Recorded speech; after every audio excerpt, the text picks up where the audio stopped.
காளைக்காக ஊரே ஒண்ணு கூடி வடந்திருக்கிறத பார்க்க உடம்பே புல்லரிக்குதுங்க.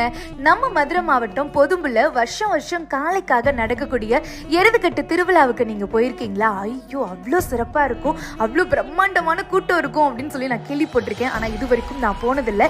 நாளைக்கு முதல் முறையா நான் போறேன். டிசம்பர் 12 நீங்களும் எல்லாரும் வந்துருங்க. நம்ம மதுரை மாவட்டம் பொதும்புல ஸ்ரீ கலியுக மெய் ஐயனார் ஸ்ரீ சின்ன சங்கையா ஸ்ரீ அம்மச்சி அம்மன் கோவில் திருவிழாவை முன்னிட்டு வருஷம் வருஷம் எருதுகட்டு திருவிழா நம்ம காளைகளை கொண்டாடுறதுக்காக நடக்கும். அதுலயும் கோவில் காளையும் சேர்த்து 14 கரையோட 14 அந்த காளைகளும் வந்துட்டு விளையாடுவாங்க. அந்த காளைகள் யாரும் வந்து பிடிக்க மாட்டாங்க. அந்த காளைகளுக்கு மரியாதை செலுத்துற மாதிரி அவ்வளோ ஒரு சிறப்பான எருதுகட்டு திருவிழா நடக்கும். அவ்வளோ கூட்டமா இருக்கும். நாளைக்கு நான் ஃபர்ஸ்ட் டைம் போய் பார்க்க போறேன்னு நினைக்கும் போது எனக்கே ரொம்ப ஆர்வமா இருக்கு. நீங்களும் எல்லாரும் வந்துருங்க. நாளைக்கு நடக்க போகுது அப்படின்னா இன்னைக்கு முதல் நாள் அந்த வடை கயிறுல அந்த வைக்கல், அந்த வாழை இலை எல்லாம்